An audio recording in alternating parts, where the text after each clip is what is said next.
যারা কাকচির এলাকার আছেন আর মোটামুটি আমাদের রেস্টুরেন্ট চিনেন, তারা কিন্তু সবাই জানেন যে আমাদের রেস্টুরেন্টে আমরা কি পরিমাণে ব্যস্ত থাকি। তো ঢাকা থেকে এবার যখন বাড়িতে আসি, খুব সুন্দরভাবে গুছিয়ে একটা ভিডিও করার চেষ্টা করেছিলাম। তবে সময় স্বল্পতার কারণে আজ অব্দি আমার আপলোড করা হয়নি। তো ভাবলাম আজকে আপলোড করে দেই। সবকিছু গোছাতে অনেক বেশি এক্সহস্টেড লাগছিল আর ওইদিন অনেক বেশি গরম ছিল দিনের বেলা। তো আমি একটা কোল্ড কফি বানিয়ে খাই। তবে আমি বাসায় থেকে যখন রওনা হব তার আগে কিন্তু আবার ১ কাপ গরম চা খাচ্ছিলাম। কারণ তখন আবার ওয়েদারটা অনেক ঠান্ডা হয়ে গেছিল আর বৃষ্টি শুরু হয়ে গেছিল। তো ওই সময় ওয়েদারটা এত সুন্দর ছিল যা বলার মতো না। চা খেতে আমি উবার কল করে ফেলি আর সিএনজিতে করে সোজা আমি সদরঘাটে চলে যাই। মোটামুটি রাস্তা একদমই খালি ছিল। তবে সদরঘাটের এখানে তো স্বাভাবিক একটা বিশাল জ্যাম থাকে। ওই জ্যামটা তো অবশ্যই ছিল। আর এই জ্যাম পার হওয়ার পরে আমি এখানে একটু ওয়েটিং রুমে বসছিলাম, একটু রেস্ট করছিলাম। কারণ লঞ্চের অনেক দেরি ছিল তখন আমার। আর আমার টিকিটও কনফার্ম করা ছিল মোটামুটি। আর ওয়েটিং রুম থেকে আসার পথে কিন্তু আমাকে এই আইসক্রিমটা দেওয়া হয়েছিল স্যাভয় থেকে ওদের মার্কেটিং ক্যাম্পেইনের উদ্দেশ্যে। তো এরপর তো কিছুক্ষণ ওয়েট করার পরে লঞ্চটা কিন্তু স্টার্ট হয়ে যায়। আর লঞ্চ ছাড়ার পরে কিন্তু যত এক্সাইটমেন্ট, টেনশন সবকিছুই একসাথে শুরু হয়ে যায়। তো সবকিছু মিলিয়ে আমার ভীষণ ভালো লাগছিল তখন। আমি হাঁটতে যে লঞ্চের যে বারান্দা বা টেরেস যেটা থাকে মানে একদম সামনের ফ্রন্ট সাইডের যে অংশটা, ওইখানে চলে এসেছিলাম দোতলায়। আমি জানি না এটার নাম কি, আপনারা যদি জেনে থাকেন কমেন্টে জানাবেন আমাকে। তো এইখানে এত সুন্দর বাতাস হচ্ছিল তখন যা বলার মতো না। আমি চাই আপনারাও শুনেন। শুনলে হয়তো কিছুটা হলেও বুঝতে পারবেন যে এই সময় কতটা সুন্দর একটা মোমেন্টের ভিতরে আমি ছিলাম।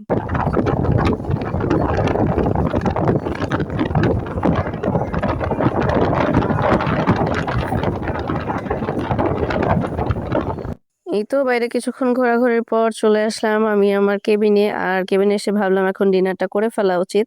তবে ডিনারটা খুবই ডিসঅ্যাপয়েন্টিং ছিল আমার জন্য। টেস্টলেস ছিল একেবারে। তরকারিটা মিষ্টি লাগছিল। আমি যেহেতু স্পাইস লাভার, আমি একটু ঝালটা পছন্দ করি। যাক, কিছুই তো করার নেই, খেতে তো হবেই। তবে খাওয়ার পর মনটা একটু খারাপ লাগছিল। তো বাইরে এসে বসলাম মনটা ভালো করার জন্য।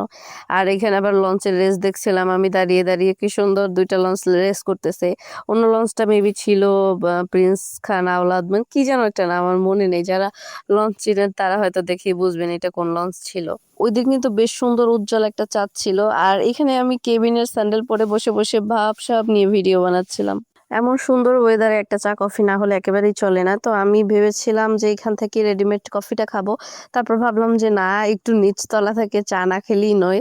তো আমি নিচের ডেকের ওইখানে গেছিলাম। তো যাওয়ার পরে অবস্থা খুবই খারাপ। সবাই আমার দিকে এলিয়েনের মতো তাকিয়েছিল। কারণ আমি একাই একটা মেয়ে ছিলাম যে কিনা ওইখানে চা খেতে গিয়েছিল। বাকি সবাই পুরুষ মানুষ ছিল। আর ওইখানে তো সবাই মহিলারা থাকে, স্বাভাবিক যে অদ্ভুতভাবে তাকিয়ে থাকে একা মেয়ে দেখলে। তো ওইখান থেকে আমি চা নিয়ে অনেক স্ট্রাগল করে বাতাস-টাতাস টপকে, ঝড় বৃষ্টি টপকে আমি চলে আসলাম উপরে। আর এখানে বসে আমি আমার চা খাচ্ছিলাম। অনেক বেশি বাতাস থাকার কারণে চাটা কিন্তু খুব তাড়াতাড়ি ঠান্ডা হয়ে গেছিল।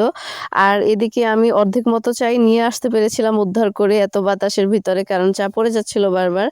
তো এইজন্য আমার ক্রেভিংসটা ফুলফিল হয়নি। আবার ভাবলাম যে আরেকটা কফি এখান থেকে নেই। আর এইখান থেকে খেয়ে আমি একটু চাঁদ, লঞ্চ, নদী এইগুলো দেখতে আমি একটু কফি খাই। আর পাশাপাশি একটা বইও নিয়ে এসেছিলাম আমার ব্যাগে করে, যে খুব বেশি সুন্দর ওয়েদার থাকলে আমি একটু বই পড়া শুরু করব। তো এমন ওয়েদার চলে এসেছিল। তাই ভাবলাম একটু বইটা পড়া শুরু করা যাক। এটা একদমই নতুন বই, কারণ আমি বাড়িতে আসার সময় সবসময় বই নিয়ে আসি। একে তো কারেন্ট থাকে না, তারপর জার্নি পথে আমি ফোন-টোন টিপতে পারি না, আমার বই পড়া লাগে।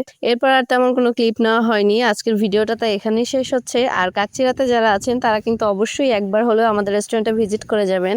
আমাদের রেস্টুরেন্ট লোকেশন হলো কাকচিড়া বাজার, ইসলাম ব্যাংকের অপোজিটে, আলম মেমোরিয়াল স্কুলের পাশে।